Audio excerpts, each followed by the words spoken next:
పోలీసుల చేతిలో హత్యకు గురై చివరికి శవం కూడా దొరకకుండా బూడిద కూడా మిగలకుండా పోయిన సాయి కృష్ణ వాళ్ళ కుటుంబానికి వైఎస్ఆర్ కాంగ్రెస్ పార్టీ భారీ ఆర్థిక సాయం అందించింది.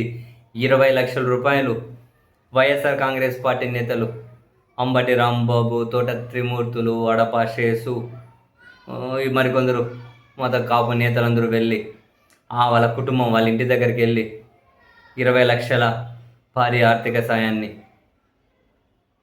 సాయి కృష్ణ వాళ్ళ తల్లి గారికి అందించారు.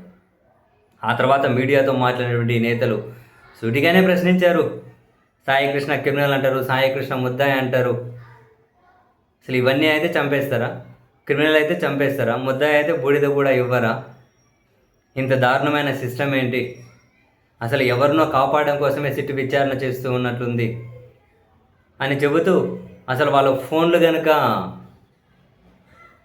పరిశీలిస్తే ఎవరెవరితో మాట్లాడారు అన్ని విషయాలు సుమారు క్లారిటీ వస్తుంది. అందుకని తెలివిగా ఫోన్లు వాళ్ళకి ఆర్థిక సమస్యలు వస్తే నాగపూర్లో అమ్మేశారని చెప్పి కథలు చెబుతూ ఉన్నారు. ఇదంతా పోలీసులు ఎవరినో కాపాడే ప్రయత్నం చేస్తున్నారు. నాగరాజు అండ్ కింద ఉన్న 2-3 పోలీసులకి దీన్ని పరిమితం చేస్తూ ఉన్నారు. ఇప్పటికీ కూడా అసలు ఎవరి వాళ్ళ ఫోన్లను స్వాధీనం చేసుకొని అది ఫోరెన్సిక్కి పంపించో, లేకుంటే అసలు ఈ కేసులో సీరియస్గా మోటో ఏంటి అన్నది కూడా ఎస్టాబ్లిష్ చేయలేకపోతూ ఉన్నారు.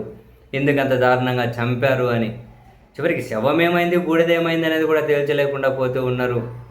మొత్తం విచారణ నీరుగార్చేస్తూ ఉన్నారు. ఇంత దారుణంగా వ్యవస్థలు పనిచేస్తే, ఇంత దారుణంగా పౌరుల హక్కులు హరించి వేయబడితే ఇది సమాజానికి అత్యంత ప్రమాదకరం అని చెప్పి వైసీపీ నేతలైతే మీడియా సమావేశంలో వ్యాఖ్యలు చేశారు. వాళ్ళు ముందే చెప్పారు, సాయి కృష్ణ ఫ్యామిలీకి ఆర్థిక సాయం అందిస్తాము, ఆ కుటుంబం రోడ్డున పడకూడదు అని. సో ముందే చెప్పినట్లుగానే ప్రకటించినట్లుగానే 20 లక్షల రూపాయలు సాయి కృష్ణ కుటుంబానికి ఆర్థిక సాయాన్ని ప్రకటించి అందించింది వైసీపీ.